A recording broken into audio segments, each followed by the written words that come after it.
Hi guys, this is Pete from MyJewelryBench.com. Today we're going to go do a little review on another tool used in the jewelry industry. You probably get away with using it on some gold watch bands or watch cases occasionally. Depends on the style of the watch case.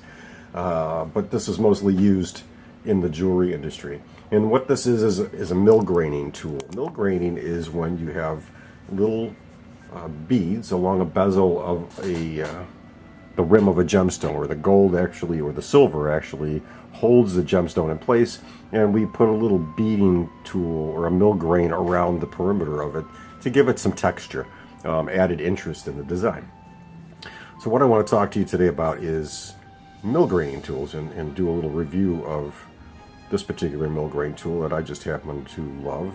I've had several versions. They're all similar.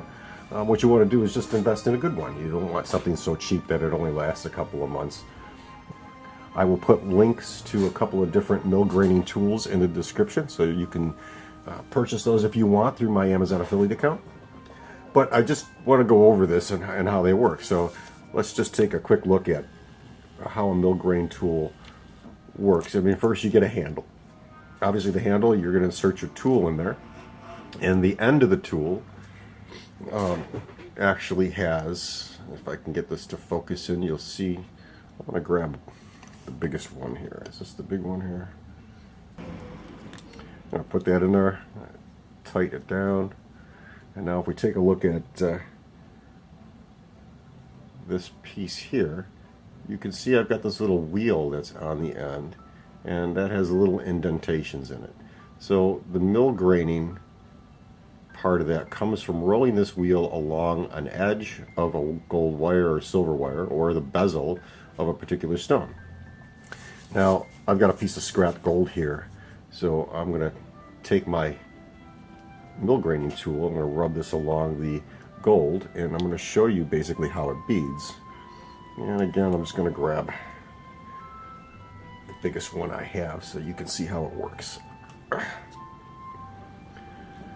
But basically what we do is we take our tool with the milgraining edge in there, and you can see kind of how that works. I'm going to zoom in on this gold wire. On a piece of wire, it's very easy to show you because obviously it's not going to slip. I'm taking my milgraining tool and I'm just going to hold it in one place and go back and forth. And you don't want to slip, you just want to apply the same amount of pressure back and forth. And we're just going to keep doing that until we get our small pattern in that gold wire. Let me show you on the white background, it's easier to see.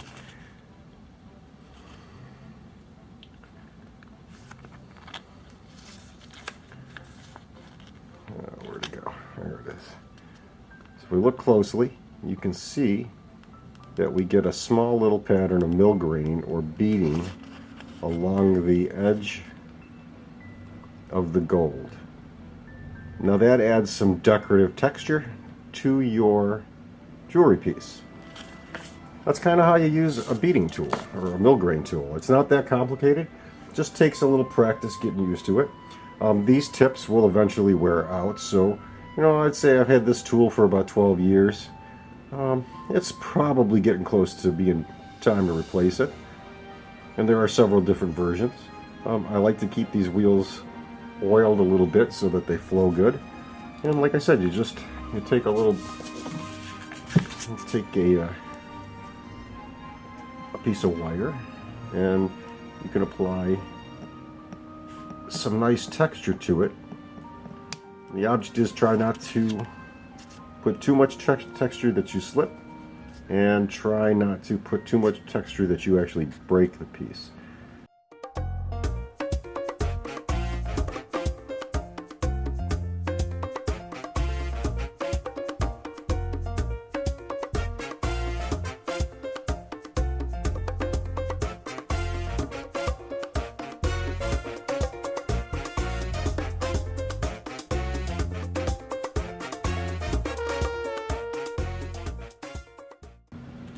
And that's how you do milgraining.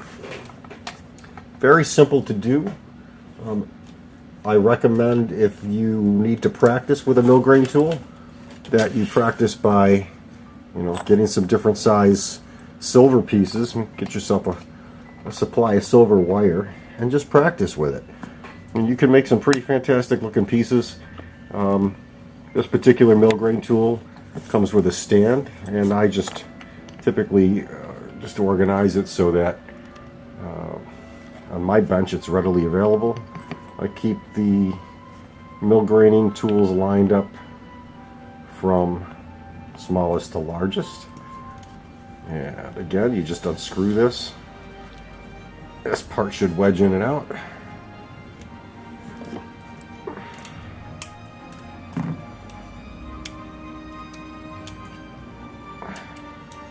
Sometimes it gives me a little bit of a problem. Not all the time though.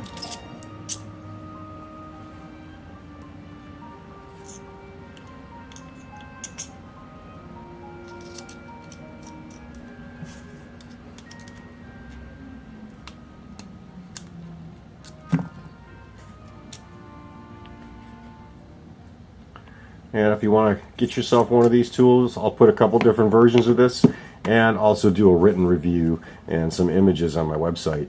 And you can follow that link below to the article on milgraining tools. I hope that helped you with the milgraining tool, and why you should have it. And I've got a little video of how to use it coming up either before or after this video, so that you can see how in the jewelry business we have to milgrain or give the filigree a different pattern when we redo a repair, because sometimes we can actually damage the milgraining while we're working on a piece of jewelry that belongs to a customer, and you always want to make sure that you give it back to them kind of how it was when it was made. I hope this video helps, guys. If you like this video, please give it a thumbs up. You want to see more of these videos on watches and jewelry repair, please subscribe to my channel. If you can share this with somebody who might be interested in this, please do so. The more subscribers that I get seems to be the better I do on YouTube, and I'm here to help. If you have any questions, leave a comment below. Have a good day, guys, and happy jewelry making.